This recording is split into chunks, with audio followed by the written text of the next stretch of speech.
suis content d'être avec vous. Vous allez bien ce matin? Oui. Vous aimez l'accent québécois? Oui, hein?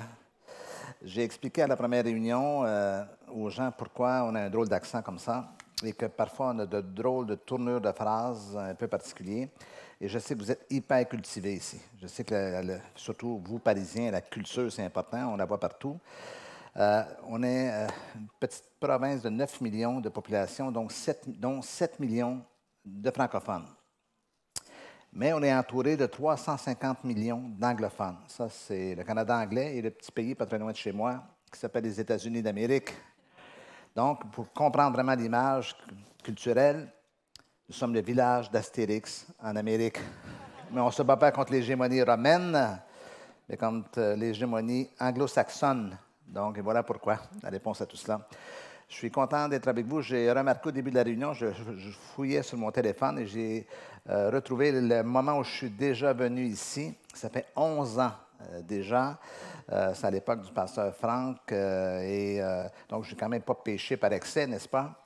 Et c'est une joie pour moi d'être de retour ici, de revoir des amis aussi que j'ai connus parfois au Canada, surtout lors de leur visite et de leur formation. Et ce matin, je veux vous encourager. Ne bougez pas. C'est un message d'espoir que je veux partager avec vous.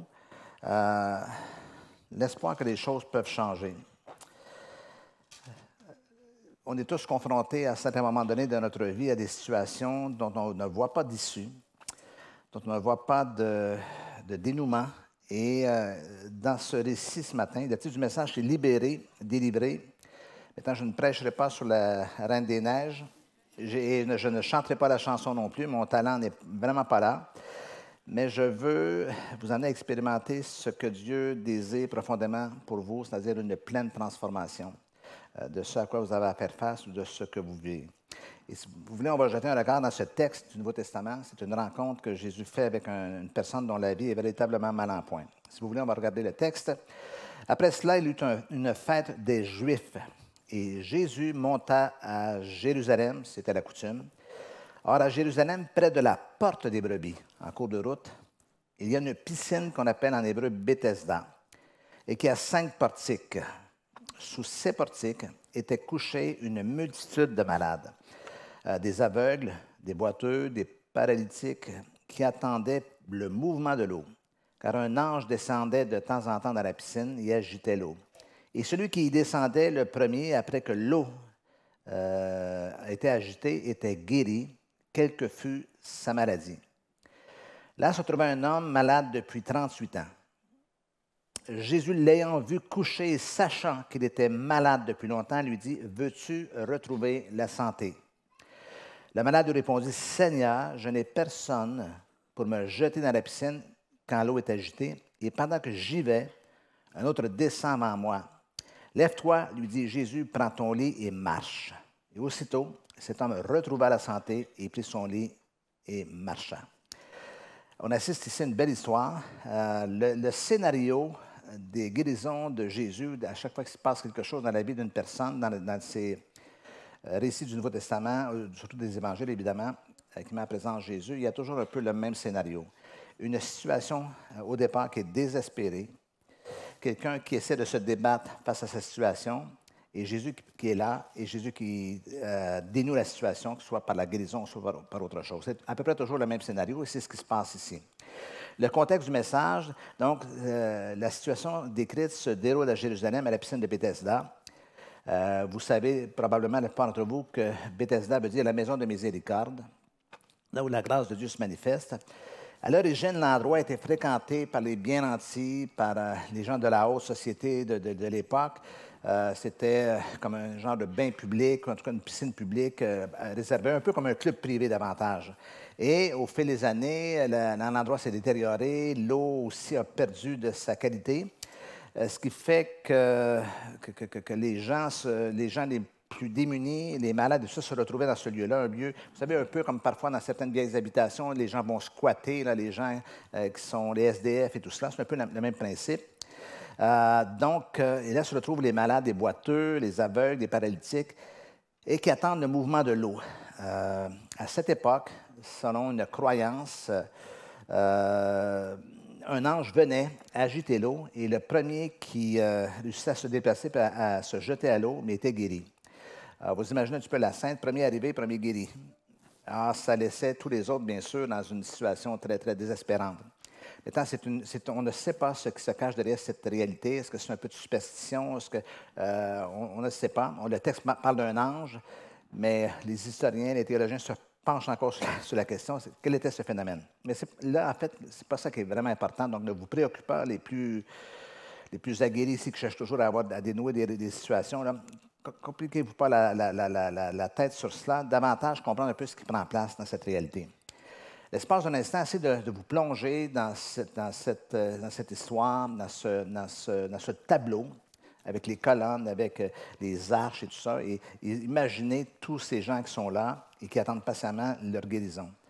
Et on va regarder ensemble un petit peu qu'est-ce qui prend place, qui sont là. Il y a premièrement, évidemment, les malades. Le texte mentionne sous ces portiques étaient couchés une multitude. Donc, une multitude, ce n'est pas quelques malades. Essayez d'imaginer les scènes où les gens sont empilés, tout cela. De malades, des aveugles, des boiteux, des paralytiques qui attendaient le mouvement de l'eau. Donc, ils attendaient qu'il se passe quelque chose. C'est toujours une anticipation de tout cela. Donc, vous pouvez facilement imaginer la chaîne des marginaux, ceux qui sont un peu en marge de la société, ou dans un monde parallèle, parallèle non seulement dans leur état, mais dans leur façon de voir et de concevoir la vie et tout ça. Ils sont littéralement soumis à leurs conditions en tant que telles. Jour après jour, ils font la même chose. C'est toujours le même scénario qui se répète et qui se répète, qui se répète. Il y a quelques années de cela, j'étais à Mexico, la capitale du Mexique. C'est une immense ville, à peu près 21 millions de population. Et j'étais là à la période de Pâques. Donc, j'étais là les jours auparavant, dans la Semaine sainte. Et je suis, comme c'est beaucoup le cas, c'est un endroit très, très visité à Mexico. C'est la cathédrale de Mexico, qui est une cathédrale, vous savez, de rite catholique espagnol. Et vous savez un peu comment le catholicisme peut se jouer dans les pays hispanophones. Et quand je suis arrivé là, je voulais aller visiter et les gens se précipitaient pour aller à la messe du Jeudi Saint. Mais ce qui m'a frappé, c'est que sur le parvis de l'église, c'était plein, c'était une scène comme celle-ci, plein de boiteux, de gens, à le point des mamans avec les enfants, les pauvres et tout ça, des gens qui ont une jambe amputée, c'était tout cela. Et ça m'a frappé parce que c'était littéralement une scène biblique. Et ce qui m'avait choqué un peu à l'époque, c'est que, et c'est ça le phénomène fascinant, c'est que les gens se frayaient un chemin en passant à côté pour aller prier dans l'église. Vous imaginez? Mais c'est un peu cette image. Les gens ici vont tenter de se frayer un chemin pour s'approcher de la piscine et vous imaginez que les places doivent être limitées tout près on se tient le plus proche possible, on ne peut pas marcher pendant 100 mètres ou 50 mètres pour se rendre à la piscine. Alors ça, c'est la scène qui prend place avec tous ces malades. Encore une fois, un genre de société parallèle, un monde différent, un monde parallèle. Nietzsche, le philosophe, a dit un jour « Vivre, c'est souffrir ». Survivre, c'est trouver un sens à la souffrance. Et c'est justement ce que les gens cherchaient à l'époque aussi, trouver un sens. Qu'est-ce qui explique ma condition? Est-ce que c'était cette anticipation à voir les choses changer? En second lieu, il y a évidemment le personnage principal de cette scène qui est le paralytique. En fait, le paralytique, ce n'est pas tout à fait de bonne appellation. Je l'explique dans quelques instants. Le texte mentionnait, là se trouvait un homme malade depuis 38 ans. On va tenter un peu de comprendre un peu à partir des informations que le texte nous donne sur ce personnage. Premièrement, évidemment, il est malade. Je répète, paralytique n'est pas le meilleur terme, même si vous le voyez parfois dans votre Bible, parce que le terme grec, c'est asthénia, qui donne naissance en français au terme asthénie, qui est un terme médical. Ça fait allusion à une faiblesse de quelqu'un qui ne peut plus se porter, qui est complètement affaibli. Et parfois, on va faire même un lien entre faiblesse de l'esprit ou faiblesse morale, mais pas dans le sens péjoratif, dans le sens de quelqu'un qui est épuisé, qui est mort, qui est à demi-mort, dans le sens la vie s'en va de son corps. Donc, on parle d'invalide, on parle de quelqu'un qui est fragile, infirme. Il y a plein de synonymes à travers de cette définition-là, impotent, infirme. On ne sait pas pourquoi il est dans cet état. On ne sait pas, est-ce que c'est dû à un accident, est-ce que c'est dû à une négligence, on ne le sait pas. Pourquoi j'insiste sur cela? Par le fait que Jésus, un peu plus tard dans l'histoire, va dire « va et ne pêche plus ». Okay? Donc, est-ce qu'il y a quelque chose de relié à un geste qu'il a posé, à quelque chose qu'il a fait? Mais peu importe. Donc, il est malade. Mais ce qui est fascinant dans le texte, c'est qu'il est malade chronique. C'est-à-dire que ça fait 38 ans qu'il est dans cette condition. Et ça, c'est pas peu, évidemment, en termes de temps. Mais ce que ça crée, je vais aller en détail dans tout ça tout à l'heure, C'est un habitué de l'endroit. Peut-être qu'il est devenu un fardeau pour sa propre famille. Encore aller à la piscine aujourd'hui, mais on répète toujours le même scénario jour après jour, semaine après semaine, et tout cela sur 38 ans.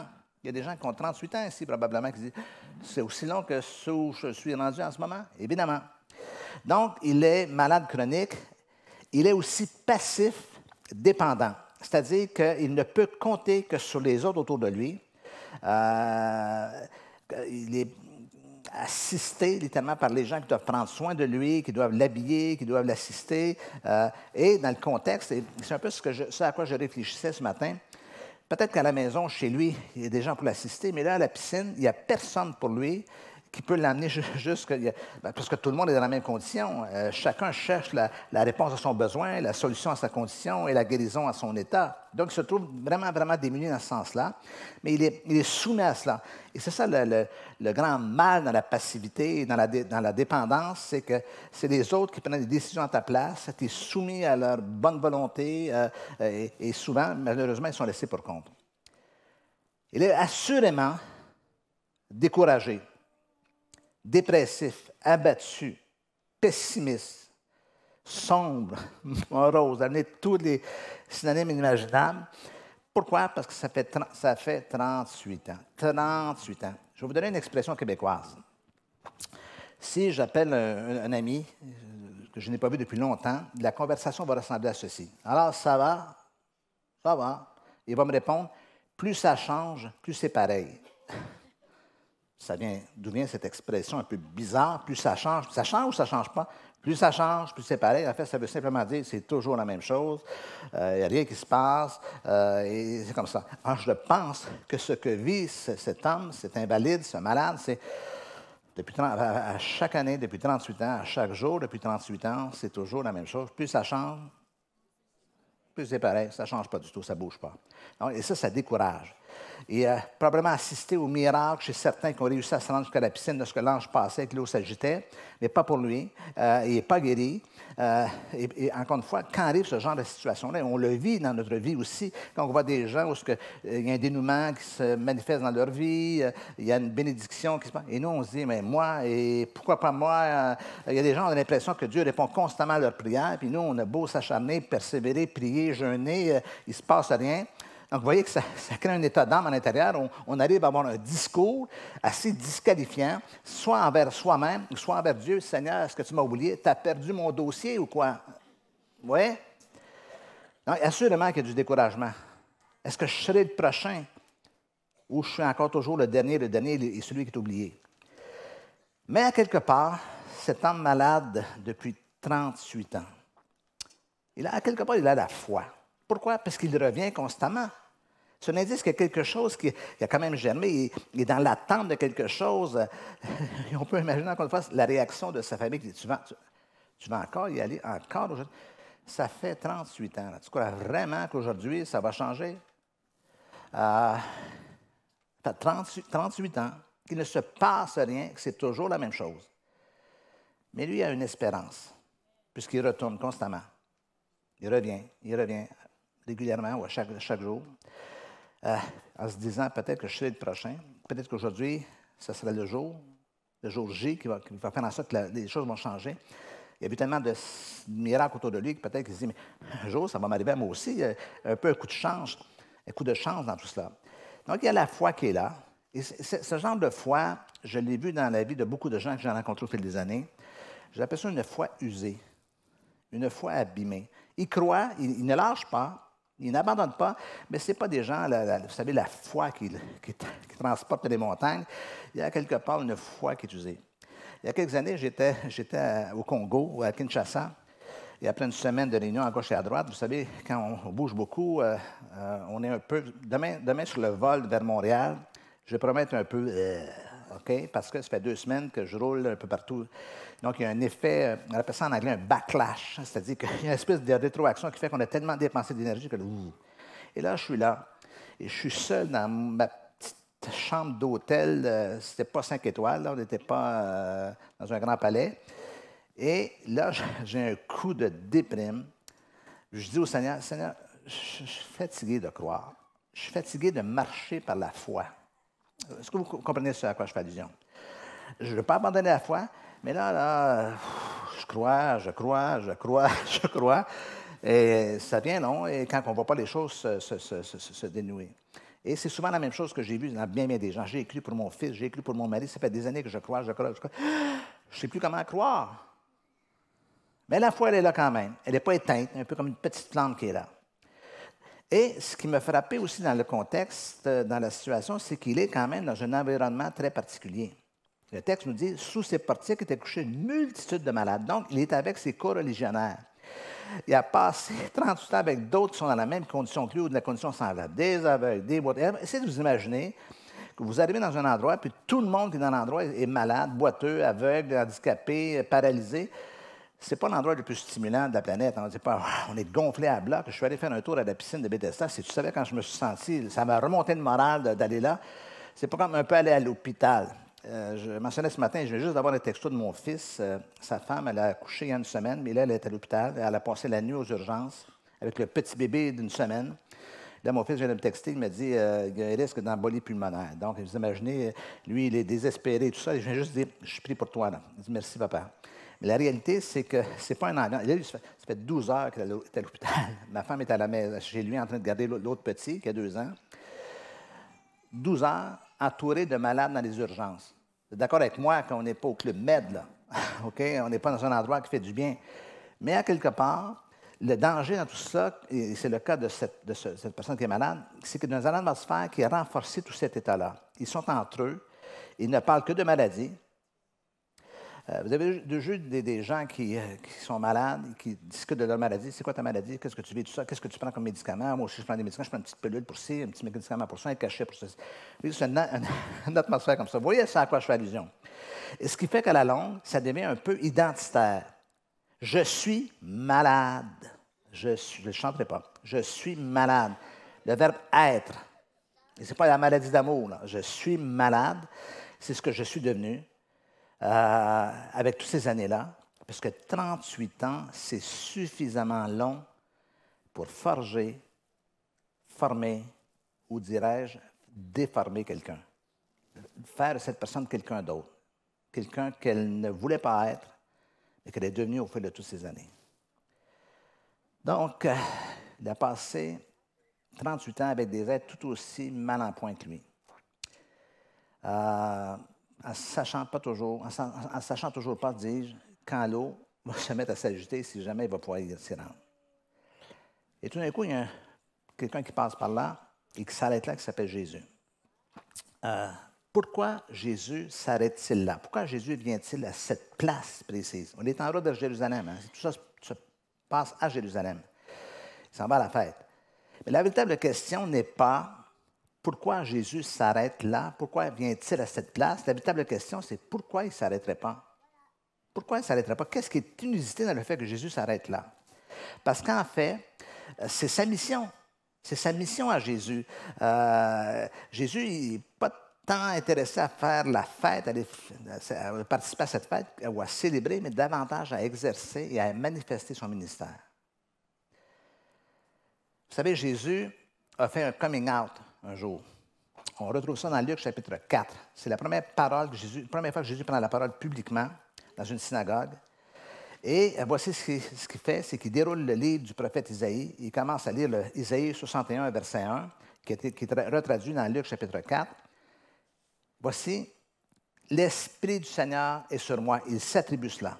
Voici, l'Esprit du Seigneur est sur moi, parce qu'il m'a oint pour annoncer une bonne nouvelle aux pauvres.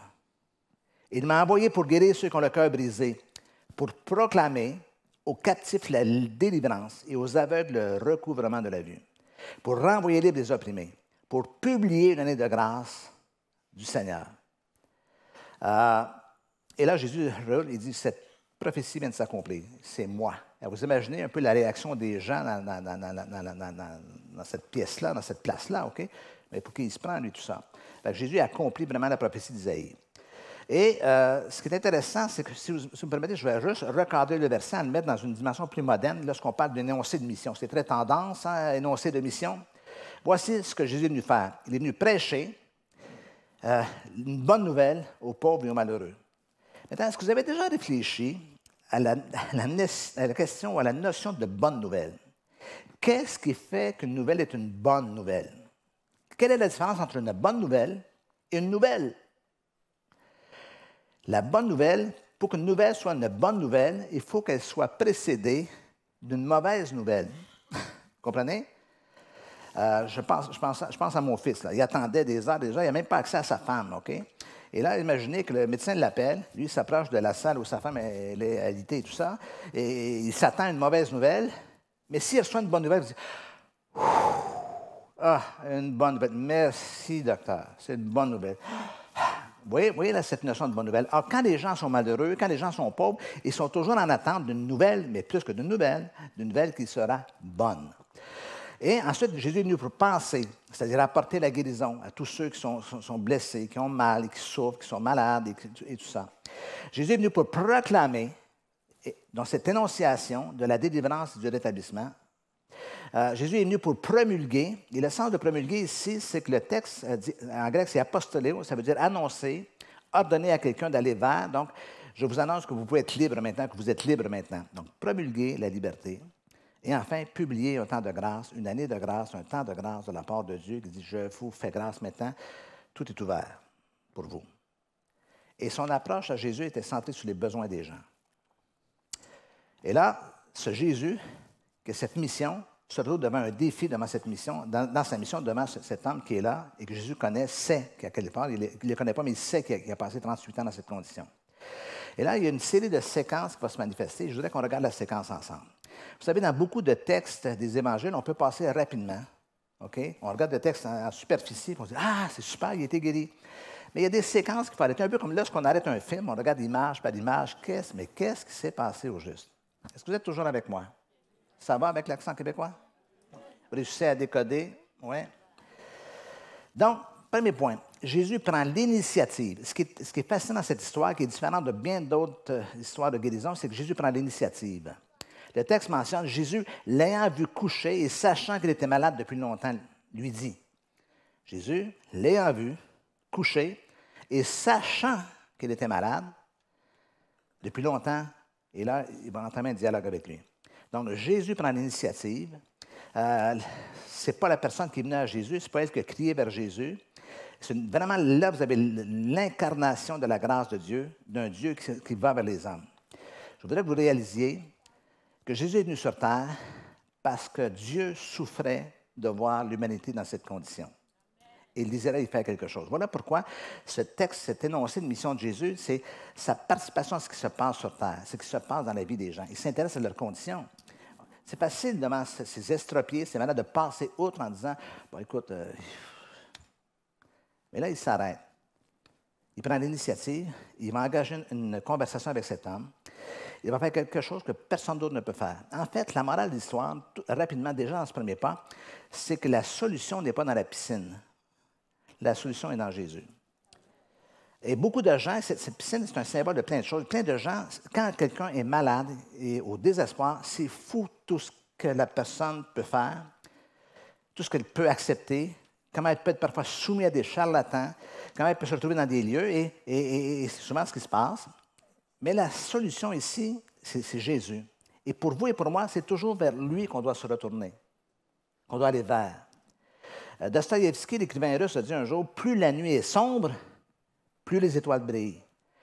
Plus le chagrin est profond, plus Dieu est proche. Donc, à chaque fois qu'on vit quelque chose, qu'on a l'impression d'être seul, que nos émotions sont à vide, on ne sent plus rien, même ce qu'on sent n'est que uniquement négatif, il faut se rappeler que Jésus est là, que Dieu s'intéresse à ma condition. Dans le livre d'Ésaïe, ça dit « Avant qu'il m'invoque, je répondrai. » Je n'ai pas eu le temps de l'invoquer, il a déjà répondu. Ça, c'est la grâce de Dieu. Avant qu'ils aient cessé de parler, j'exaucerai. Il faut se rattacher à cela. Et c'est ce qui va prendre place littéralement dans cette histoire. Donc, le salut n'est pas dans la piscine, le salut n'est pas dans tout ce contexte, le salut est dans la personne de Jésus qui s'arrête auprès de cet homme-là. Donc, la première séquence, c'est que Jésus prend l'initiative. Et après coup, Jésus pose une question qui est directe. Le texte nous mentionne, Jésus l'ayant vu coucher et sachant qu'il était malade depuis longtemps, lui dit, « Veux-tu retrouver la santé? » savez, dans la vie, vous avez deux choix. Accepter les choses telles qu'elles sont ou avoir le courage de les changer. Jésus lui demande, veux-tu être guéri? Il ne pose pas la question, veux-tu que je te guérisse? Il dit, veux-tu être guéri? Mais en fait, le sens de guérir n'est pas tout à fait le sens précis. La véritable traduction, ça serait, veux-tu retrouver la santé? Veux-tu retrouver une vie normale? Parce que rattaché à sa santé, c'est aussi le dénouement de sa vie. Veux-tu recouvrer la santé? Donc, en anglais, on dit make whole, te rétablir pleinement, être restauré pleinement. Veux-tu aller mieux? Veux-tu que ça change? Veux-tu changer? Une question bien simple. Cette question, veux-tu changer ou veux-tu aller mieux? C'est pas compliqué, il y a deux réponses possibles. Oui ou non. Mais ce n'est pas ce que va répondre, on va le voir dans quelques instants cet homme-là. Essayez de revoir un petit peu le dialogue. Okay? J'ai un peu imagé le texte. Depuis 38 ans, cet homme attend donc que quelqu'un le jette à l'eau pour être guéri. Et là, Jésus, veux-tu être guéri? L'homme étonné lui répond tout simplement, quelque peu agacé, qu'est-ce que tu veux dire? Mais à quoi fais-tu allusion? Ça fait 38 ans que je suis couché ici, tu me demandes, veux-tu être guéri? Et l'homme regarde les gens autour de lui. En fait, j'en ai marre. Il se met à blâmer tout le monde autour de lui. Personne ne m'aide à jeter à l'eau au bon moment pour être guéri. Chez moi, je poirote depuis 38 ans ici. Il cherche à blâmer ce qui est à l'extérieur de lui. Je dis souvent à ma femme, ma chérie, il faut que tu saches que dans la vie, il y a toujours quelqu'un à blâmer. Il s'agit de trouver la bonne personne. Mais c'est complètement inefficace. Ça ne change strictement rien. Et là, Jésus de répondre, oui, c'est ce que je te demande. Veux-tu être guéri? Puis en fait, cette question est non seulement pertinente pour lui, mais elle est aussi pertinente pour chacun de nous, face aux défis de notre propre vie, face à notre condition, face à la situation dans laquelle on échappe. Est-ce que je veux que les choses changent? Est-ce que je veux un dénouement de ma situation? Ou vais-je, laissez-moi vous poser quelques questions, vais-je continuer à vivre comme cela le reste de ma vie? Est-ce que je veux rester empêtré dans ces habitudes nocives toute ma vie, le reste de ma vie? Est-ce que je veux demeurer aux prises avec mes comportements destructeurs, mon fichu caractère, ces conduites malsaines? Est-ce que je veux continuer à souffrir ainsi? Est-ce que je veux continuer à faire souffrir ainsi? Qu'est-ce que je décide? Vous savez, Pasteur Mathieu en parlait, j'ai passé les 45 dernières années de ma vie à aider les gens dans les situations les plus difficiles qui arrivent dans la vie. Donc, j'étais confronté à des gens qui ont eu des dénouements merveilleux dans leur vie, mais j'ai vu aussi des gens que les choses ne changent pas. Plus ça change, plus c'est pareil. Alors, je me suis interrogé, qu'est-ce qui fait que les gens ne changent pas dans la vie? Et je vais vous proposer 6 réponses à cette question. Les gens ne changent pas dans la vie parce qu'ils ne savent pas qu'ils peuvent changer. En fait, beaucoup pensent comme cela parce que c'est un raisonnement. En fait, je reprends ma pensée. Le raisonnement ressemble un peu à ceci. Je suis fait comme ça, je suis né comme ça, c'est comme ça que ça se passe dans notre famille. Mon père était comme ça, mon grand-père était comme ça, mon arrière-grand-père était comme ça. On peut monter. Et là, souvent, c'est la culture. Nous, les Italiens, ou nous, les Corses, ou nous, les Français, ou nous, les Belges. Les Belges, c'est assez calme. Les Suisses aussi sont assez calmes. Nous, les Québécois. Comme ça, quelque part, on arrive à ce verdict qu'il est impossible de changer. Et ce qui anime les gens qui raisonnent de cette façon, c'est l'ignorance. Et je suis venu vous dire ce matin que les choses peuvent changer, que cette histoire qui prend place est une démonstration que quelqu'un qui est dans une situation depuis 38 ans peut assister à un dénouement dans sa propre vie. En second lieu, les gens ne changent pas parce qu'eux ne ressentent pas le besoin de changer, malgré que tout leur entourage en ont ras-le-bol. Ils ne se voient pas. Ils ne voient pas qu'il a encore piqué une colère. Ils ne voient pas ses habitudes. Ils ne voient pas comment il parle, comment il se comporte. Mais lui, il ne voit pas. Pourquoi? Parce qu'il ne ressent pas. Ça va. C'est quoi le problème? Il n'y a pas de souci ici. Les gens ne changent pas parce qu'ils ne veulent pas changer. Et là, je sais, ça fait un peu de jugement. Là. Parce que dans notre culture très occidentale, si tu veux, tu peux. Vouloir, c'est pouvoir. Ouais, c'est pas toujours aussi simple, vous êtes d'accord avec moi? Et d'ailleurs, pensons juste à notre propre petite condition. On est rendu à la mi-février, mais en début d'année, on a tous des résolutions. On veut recommencer la nouvelle année à 9. Là, cette année, je me prends en main, je fais du sport, je vais perdre mon bide. Priez pour moi, je dois affronter ma femme demain au Canada. 2 semaines en France, elle sait ce qui s'est passé. Elle va voir ce qui s'est passé. La réalité est la suivante. On veut, mais on ne veut pas. Oui, on veut, c'est-à-dire qu'on exprime le désir, mais si on voudrait réellement, on poserait des gestes. Mais on est confronté à nos résistances intérieures. Et gardez bien à l'esprit ce que je dis. Entre changer et ne pas changer, les gens ne changeront pas. Okay? Vous connaissez l'expression qui dit « tout le monde veut aller au ciel, mais personne ne veut mourir ». Tout le monde veut changer, mais très peu paient le prix du changement dans leur vie. Donc, ils restent dans une vie simple, qui n'évolue pas, stagnante et tout cela. Quatrièmement, les gens ne changent pas parce qu'ils ont peur de changer. Et là, c'est intéressant, cette notion-là. Parce qu'il y a une certaine sécurité dans le statu quo. C'est très d'actualité aussi, la notion de zone de confort. Hein? Vous entendez souvent cela. Il faut que tu quittes ta zone de confort. Mais lui, comme zone de confort, chez cet invalide, chez cette personne qui est malade, j'appelle ça un désespoir confortable ou un confort désespérant. Choisissez la version qui vous plaît le plus. Mais chez ces gens-là, le changement est perçu souvent comme une possibilité que leur situation s'aggrave encore davantage. Dans le livre d'Exode, il y a un texte fascinant qu'on retrouve, je vais vous donner la référence, Exode chapitre 6. Bon, vous connaissez l'histoire de l'Exode, vous savez que Moïse a été élevé dans la maison de Pharaon, 40 ans en Égypte, et il a tué cet Égyptien, donc il a dû fuir le pays parce que Pharaon, son père adoptif, voulait le faire mourir. Il a passé 40 ans dans le désert, et arrive l'épisode du buisson ardent, où Dieu lui dit, Dieu se révèle à lui, ce Dieu que Moïse ne connaissait pas, et Dieu, voilà pourquoi Dieu se présente comme le Dieu de ses pères, mais lui, il ne le connaissait pas, il a été éduqué dans toute la religion et tous les cultes égyptiens à la maison de Pharaon. Et là, Dieu se révèle à lui, et là, s'entame un dialogue entre Dieu et Moïse, vous connaissez l'histoire. Et Moïse finit par plier et accepter le plan de Dieu ou sa mission de retourner en Égypte. Et là, lorsqu'il arrive en Égypte, la première chose qu'il fait, c'est qu'il réunit les anciens du peuple hébreu.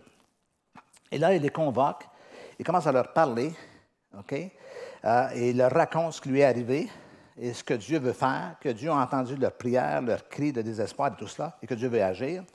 Et le texte mentionne, avec justesse, avec précision, écoutez-moi bien là, l'angoisse et la servitude les empêchaient d'écouter Moïse. L'angoisse et la dure servitude les empêchaient d'écouter Moïse. C'est comme si ce matin, vous m'écoutiez, vous me regardez, vous m'écoutez, et tout d'un coup, vous mettez ça, non, on ne veut pas l'entendre. Maintenant, qu'est-ce que Moïse leur propose? C'est une bonne nouvelle. Fini de faire les briques et les constructions de Pharaon. Mais l'angoisse et la dure servitude les empêchait d'écouter Moïse. Pourquoi l'angoisse? Parce que, et je vous pose la question ce matin, dites-moi ce que les gens vont choisir entre le connu douloureux et l'inconnu générateur d'angoisse pour 200 €. Est-ce que quelqu'un peut me dire qu'est-ce que les gens vont choisir? Le connu douloureux. Je ne suis pas bien, je suis malheureux, mais je connais, je sais. Donc, il y a plein de gens qui restent dans des relations malsaines parce qu'ils ont peur de l'inconnu. Ils ont peur d'aller plus loin. Donc, le texte mentionne l'angoisse et le texte mentionne la dure servitude. Lorsque ça fait 400 ans que la seule chose, et pensez à la scène encore des malades, 400 ans, 10 générations, selon notre façon moderne de voir les choses, où la seule chose que tu as connue, c'est l'esclavage. De père en fils. Ton père est esclave, ton grand-père, tu es né dans l'esclavage, tu vis dans l'esclavage, tu comportes comme un esclave, tu penses comme un esclave, tu agis comme un esclave, tu réagis comme un esclave. Pourquoi? Parce que tu es un esclave. C'est devenu ton identité. Et pour beaucoup de gens, la seule pensée de devenir quelqu'un d'autre, c'est inimaginable. Je suis ce que je suis. Et c'est ce qui se passe avec ces malades aussi. Je reviendrai dans quelques instants. Donc, les gens ne changent pas parce qu'ils ont peur de changer. Et les gens ne changent pas parce qu'ils ne font rien pour changer aussi. Ils aspirent, ils rêvent, ils imaginent « Ah, ce que serait la vie! » sans ce patron qui m'horripile à chaque jour de ma vie, où je vais travailler comme un esclave, mais je ne bouge pas, je reste là. Vous connaissez l'histoire du fils prodigue. Vous vous rappelez de l'histoire où il se retrouve assis avec les pourceaux. Laissez-moi m'asseoir un petit peu. Et là, avec les pourceaux, il ne peut même pas manger les carottes comme mange les pourceaux. Tout d'un coup, il se met à réfléchir. Bon Dieu pour réfléchir, hein? Et là, il commence à se parler à l'intérieur de lui. Le texte dit, étant rentré en lui-même, il se dit, combien d'ouvriers chez mon père sont mieux traités? Est-ce que c'est une bonne façon de penser? Puis même dans sa tête, il prépare un scénario. Il se dit, je me lèverai, j'irai vers mon père, je dirai, papa, je te demande pardon. Est-ce que c'est bien comme raisonnement dans sa pensée? C'est bien, hein? Mais il est où, là? Il est toujours avec les pourceaux. Son raisonnement, il est sain, mais sa condition n'a pas changé. Le dénouement se manifeste dans les lignes suivantes de ce que le texte mentionne. Et il se leva, il alla vers son père, et on connaît le dénouement. Il y a eu fête au village. Son père a dit, mon fils était mort, il est revenu à la vie. Alléluia. Je l'ai mentionné hier à la formation. Une des réalités que j'ai observées dans beaucoup de mes voyages, c'est les gens qui attendent après Dieu sans réaliser que c'est Dieu qui attend après eux. Fais quelque chose. Dans les miracles de Jésus, on a l'impression que les gens sont toujours passifs, mais ce n'est pas vrai. Si vous regardez chacun des miracles, de la femme qui avait une perte de sang, à Bartimée l'aveugle, ils ont bougé à quelque part. Okay? Et enfin, les gens ne changent pas parce qu'ils ne peuvent pas changer, tout simplement. L'apôtre Paul est arrivé à cette conclusion, à ce constat. J'ai la volonté, mais non le pouvoir, de faire le bien, de changer mon état. Je sens en moi une loi qui lutte contre mon entendement. Le bien que je veux faire, je ne le fais pas. Le mal que je ne veux pas faire, que je veux cesser de faire, je le fais toujours. Qui me délivrera de cette situation, de ce corps de mort? Grâce soit rendue à Jésus-Christ. Est-ce que je peux vous poser une question? Ben, je ne la poserai pas, donc vous ne voulez pas. Vous lèverez la main si c'est votre réponse. Quels sont ceux qui croient que Jésus peut changer une vie? Bon. Maintenant, je m'attendais bien à ce que vous leviez la main. Il n'y a pas question, Jésus ne peut pas. Mais j'aimerais vous dire que je pense différemment que vous. Je ne crois pas que Jésus change des vies. Pasteur, vous êtes certain? Vous êtes certain de ce que vous dites, là? Je ne crois pas que Jésus change des vies, mais je crois que Jésus change des personnes. Et quand la personne se met à changer, qu'est-ce qui se passe? C'est sa vie qui se met à changer. Vous dites, c'est la même chose? Non, c'est pas la même chose. On voudrait que le changement prenne place à l'extérieur de nous, le changement prend place à l'intérieur de nous. Qui est l'acteur premier de votre vie? C'est vous. Alors, à partir d'aujourd'hui, au lieu de dire, Seigneur, change ma vie, vous allez lui dire quoi? Seigneur, change-moi, transforme-moi, fais de moi ce que toi tu veux que je sois, afin que je puisse faire ce que tu veux que je fasse, que j'aie retour ce que tu as pour moi, Seigneur. Vous voyez la différence? Et c'est ça qui est l'essence et l'essentiel. Et c'est ce qui va prendre place aussi dans cette situation. Or, Jésus lui pose une question et cet homme, invalide, malade, répond à la question. Voici ce que le texte mentionne. Le malade lui répondit, « Seigneur, je n'ai personne pour me jeter dans la piscine quand l'eau est agitée, et pendant que j'y vais, un autre descend avant moi. » Là, vous savez, rappelez-vous, là, la question, c'était pas compliqué, la question de Jésus. Hein. Veux-tu être guéri? Et c'est presque qu'on montre son veux-tu être guéri, oui ou non? Mais Jésus dit, veux-tu être guéri? Veux-tu être rétabli? Veux-tu revenir à une vie normale? Mais lui, il se met à raconter son problème, sa condition. Et c'est souvent le cas de beaucoup de gens. Les gens en parlent, expliquent, ouais, mon enfance, j'ai vécu des choses, ma famille, tout cela. Ça peut avoir de l'importance, mais dans le contexte, ça ne change absolument rien. Lui, il se trouve des excuses. Je n'ai personne, il y a un autre descend avant moi, et personne ne m'aide, je suis coincé dans cette situation.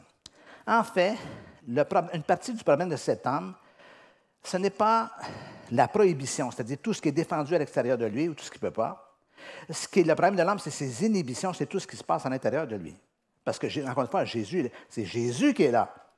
Sûrement qu'il avait entendu parler de la réputation de Jésus. Jésus est là. Et les gens ont dû commencer à murmurer, c'est Jésus. Il a guéri l'aveugle, il a guéri la femme. Vous voyez? Est-ce que vous êtes toujours avec moi? Mais en fait, il est aux prises avec deux problèmes. Son premier problème, je vais prendre 2 mots un petit peu techniques, vous allez comprendre, je vais vulgariser tout ça. Son premier problème, c'est un problème de stigmatisation. C'est-à-dire, ça fait référence, la stigmatisation, au processus par lequel une personne est jugée, discriminée ou ostracisée en raison de son état. Tu es un malade. Tu es malade. Ou d'une condition particulière que la personne vit. Tous les gens qui le connaissent et le côtoient agissent avec lui parce qu'il est malade. C'est ce qu'on fait avec un malade. On traite un malade en malade parce que le malade est malade. D'accord? Je ne suis pas péjoratif, je ne me moque pas, là. On réagit aux gens à partir de ce qu'ils sont. On réagit avec une personne handicapée parce qu'on est handicapé. Mais tout ça, ça a un effet de renforcement. Donc, cet homme-là, toute sa vie, vit au crochet des autres. Encore une fois, je ne le dis pas de façon péjorative, il n'y a pas le choix. Chaque instant de sa vie est prévisible. Et, d'accord avec moi, il ne peut pas lui arriver quelque chose de bien exaltant. Donc, il s'habitue à cette situation-là. Et le deuxième, c'est justement cela. C'est l'habituation. Et qu'est-ce que l'habituation? C'est un terme qui fait référence au processus par lequel une personne s'habitue progressivement à son état au point de ne plus y prêter attention et de ne plus ressentir le besoin de changer. Bah, c'est comme ça. C'est un peu comme quelqu'un qui jette l'éponge, parce que c'est sa condition. Voilà. La chose la plus importante que quelqu'un a dit est de pouvoir à tout moment sacrifier ce que nous sommes, cette fausse identité, son infirmité est devenue son identité, pour ce que nous pourrions devenir. Et c'est justement ce que Dieu veut faire dans notre vie. Ça, si vous faites toujours ce que vous avez toujours fait, vous allez toujours avoir ce que vous avez toujours eu. C'est aussi simple que cela. Jésus savait que cet homme était invalide et sans espoir. Mais là, Jésus est devant lui. Vous savez, je comprends un peu le genre de situation. Comme déjà mentionné, j'ai passé l'entièreté de ma vie adulte à aider les gens dans les situations les plus difficiles que la vie apporte. J'ai été confronté à la nature humaine dans tous les aspects, au niveau des mariages, de la famille et tout ça. Et je vais vous donner une illustration. En fait, je vais vous confesser que j'ai eu un problème pendant plusieurs années. J'avais ce qu'on appelle le syndrome du sauveur. Moi, je veux toujours sauver la planète. Je veux sauver des mariages. Je veux que les gens aillent bien. Je veux que les gens soient transformés. Et je vais vous donner une image. J'ai eu cette image un jour parce que quand tu as ce syndrome-là, tu viens épuisé parce que tu veux plus que ce que les gens veulent. Tu vois? Moi, je ne veux pas que les mariages s'effondrent parce que je sais ce que ça va amener comme occasion envers les enfants. Je sais tout ça, là. Je le vois, ça. Un jour, l'image que j'ai eue, c'est la suivante. Je m'en allais allègrement sur le chemin de la vie, en voiture, et là, je vois une voiture qui est sur le bas-côté de la route, qui est en panne.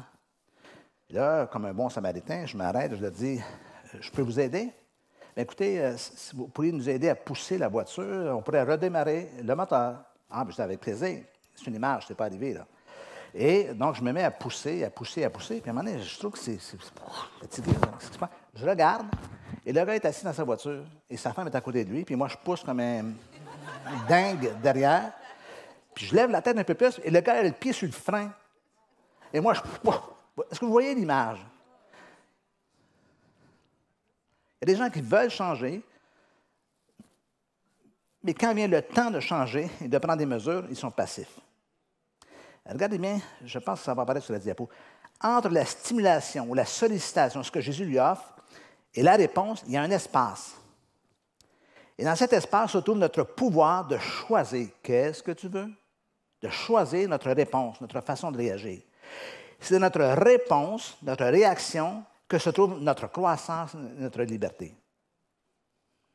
On affronte, on progresse, on avance, mais on avance toujours vers l'inconnu. Mais plus on avance, plus le connu progresse aussi. Je suis habitué à tout ça maintenant. Donc, cet homme répond à Jésus avec toute une série d'explications. On a l'impression que Jésus ne l'écoute pas. Et là, la troisième séquence, c'est ceci. Jésus lui donne un ordre. Et Jésus lui dit, lève-toi. Il lui dit, Jésus, prends ton lit et marche. Lève-toi, prends ton lit et marche. Et le texte d'ajouter qu'aussitôt l'homme fut guéri, prit son lit et marcha. Et l'insistance du texte, pourquoi je dis un ordre? Parce que l'insistance du texte nous semble nous donner que c'est presque de l'ordre d'un commandement. Lève-toi, en disant, là, il faut que tu bouges, il faut que tu fasses quelque chose de ta vie. Et c'est intéressant, cette réalité-là, parce que, là, encore une fois, là, la décision est en lui. Là. Mais là, on connaît le dénouement, nous, parce qu'on connaît l'histoire, et la situation s'est dénouée. Je ne peux pas penser à ce genre d'histoire sans penser à ma propre conversion. Naguère, il y a très, très, très longtemps, quand j'étais jeune. Je suis encore jeune, mais j'étais moins jeune. J'étais plus jeune. Et je me souviens que le gars, moi, j'étais un frimeur. J'ai eu une adolescence assez chaotique. J'étais en réaction. J'ai perdu mon papa, j'avais 8 ans. Ça n'a pas passé avec moi. J'étais le plus jeune de la famille. Et l'adolescence, pas criminelle, rien de cela, mais 400 coups, les boîtes de nuit, vous savez, un peu la vie de jeunesse qu'on appelle communément, au point que ça m'a amené vraiment dans des soucis majeurs. Ma mère ne sait plus quoi faire avec moi. Elle ne sait plus quoi faire avec moi. Ça a marché avec le premier, ça a bien marché avec le deuxième, ça a bien marché avec le troisième, mais le quatrième, Seigneur, je ne sais plus quoi faire avec lui. Et j'en ai encore un ami, il commence à me témoigner. Et là, je me souviens encore du dialogue que j'ai eu avec lui. Ouais, Jésus, ouais, écoute, ouais. Faut que tu lui donnes ta vie, Denis, faut que tu lui donnes ta vie. Donner ma vie. Donner ma vie, il va faire quoi avec ma vie? Regarde ma vie et tout ça. Puis je me souviens d'avoir eu peur d'accepter cette réalité-là pendant quelques instants. Puis il me dit, Denis, est-ce que tu as quelque chose à perdre? J'avais rien. Mais j'avais peur de perdre rien. C'est fou, hein? J'ai rien, mais j'ai peur de perdre rien. C'est beaucoup un rien. C'est énorme un rien. Vous savez? Et quand j'ai compris que je n'avais rien à perdre, ou bien je vais perdre mon rien, j'ai donné ma vie à Jésus, puis paf! Les choses ont commencé à changer peu à peu avec le cumul des années de son travail dans ma vie. Voyez un peu comment tout ça se joue dans chacune de nos vies. On est confronté à certains moments donné à cela. Alors Jésus lui donne cet ordre, et l'homme se lève d'un bond. Et là, voici le miracle, tant attendu depuis 38 ans, s'est manifesté dans sa vie, mais non pas à cause d'une piscine avec de l'eau nauséabonde, mais avec une rencontre avec Jésus. Je demande aux musiciens de s'approcher, s'il vous plaît. Lorsque nous abandonnons notre volonté à Dieu, nous découvrons que ses plans pour nous dépassent de loin tout ce que nous aurions pu imaginer par nous-mêmes. Dites, wow. À un point tel que je vais le répéter, même si c'est déjà à l'écran.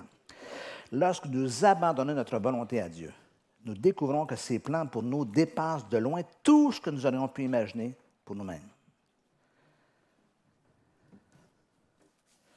J'étais, il y a quelques semaines, avec Yanis Gauthier au Canada. Vous connaissez Yanis Gauthier, le ministère il a passé d'ailleurs à « Touche pas à mon poste » récemment. Je n'ai pas pu voir tout le détail de l'émission. Mais vous imaginez ce gars-là, lorsqu'il était en prison, il s'imaginait tout ce qu'il pourrait devenir.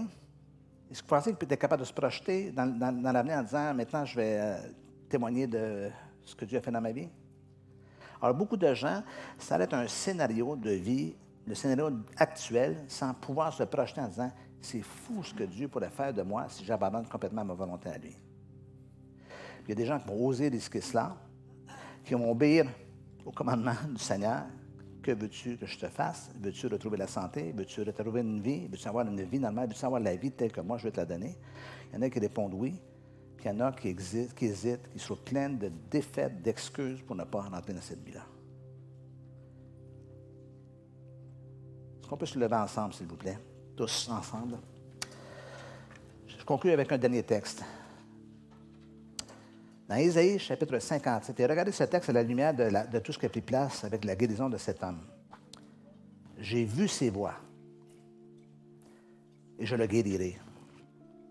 Je lui servirai de guide dans sa nouvelle vie, et je le consolerai. Lui et ceux qui pleurent avec lui, je mettrai de la louange sur les lèvres. Cet homme a été vu par Jésus. Jésus passait par là, a vu, a su sa détresse, sa situation, et il a agi spontanément. C'est son initiative à lui. Et ce Jésus-là, c'est le même aujourd'hui, encore et encore ensemble. Et si vous voulez, je vais vous demander d'ouvrir très grand vos cœurs. On va rechanter ce chant, le dernier chant qu'on a chanté, Grâce, Grace. Qu'on puisse vraiment ouvrir nos cœurs, juste comme disposition de l'Esprit à ce que Dieu fasse quelque chose dans votre vie, à ce que le Saint-Esprit puisse parler à vos cœurs. Alléluia.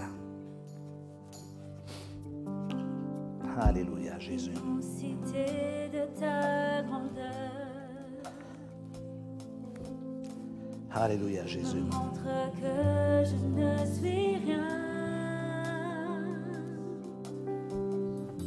Mais quand tu façonnais la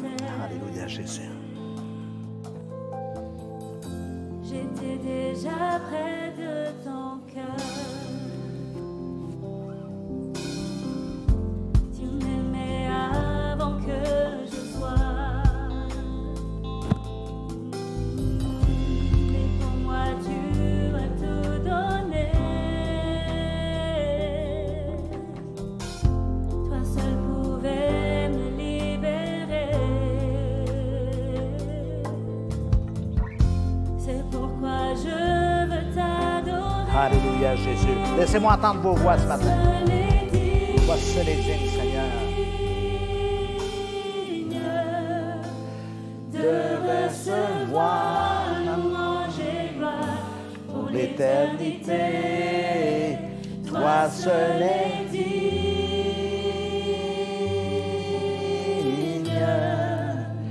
de recevoir louange et gloire pour l'éternité.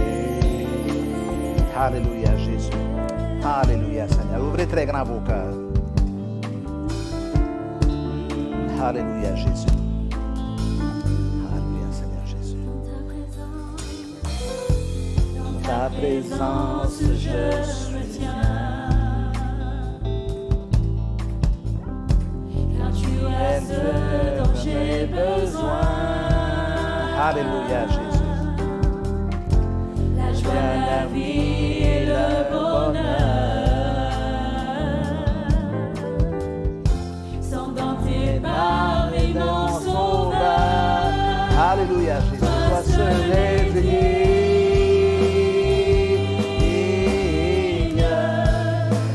de recevoir louange et gloire pour l'éternité. Toi seul est digne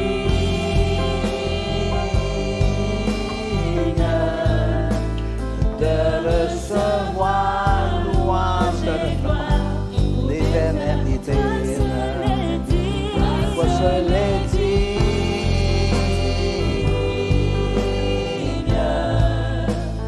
de recevoir louange et gloire pour l'éternité. Toi seul est digne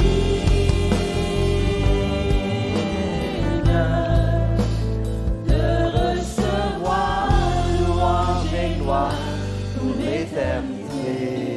Alléluia, Jésus. Alléluia, Seigneur Jésus. Seigneur, par la présence de ton Esprit en ce lieu, par la présence de ton Esprit en chaque personne qui est ici, Seigneur, je prie que tu fasses un œuvre. Je prie, Seigneur, qu'il s'ouvre encore davantage à toi. Seigneur, je prie qu'il relâche tout entre tes mains, qu'ils soumettent simplement leur volonté en disant, Seigneur, fais de moi ce que toi tu veux que je sois. Fais de moi ce que toi tu veux que je sois. Afin que je puisse faire ce que tu veux que je fasse, Seigneur. Et que j'en retourne ce que tu sois pour moi, rétablissement, dénouement, guérison, bénédiction, Seigneur. Et que chacun en son cœur puisse reconnaître qu'ils ont besoin de toi, Seigneur. Et que tu es celui qui agit puissamment par ta présence dans leur vie, Seigneur. Mais tu vois aussi l'importance de leur participation, de leur réaction, des choix qu'ils devront faire en réponse à ce que tu leur demandes. Veux-tu changer? Veux-tu avoir une nouvelle vie? Veux-tu un dénouement dans ta situation? Veux-tu un changement dans ton mariage, dans tes relations? Veux-tu devenir ce que moi, je veux que tu sois? Et chacun de nous, on doit répondre à cette question régulièrement. Et évidemment, lorsqu'on donne la réponse du oui retentissant, oui Seigneur, je veux devenir ce que toi tu veux que je sois, des choses commencent à se produire. Seigneur, encore une fois, par la présence de ton Esprit, je prie que tu touches, que tu rassures, que tu consoles, que tu encourages tous ceux qui en ce moment sont aux prises avec des situations qui leur apparaissent insurmontables.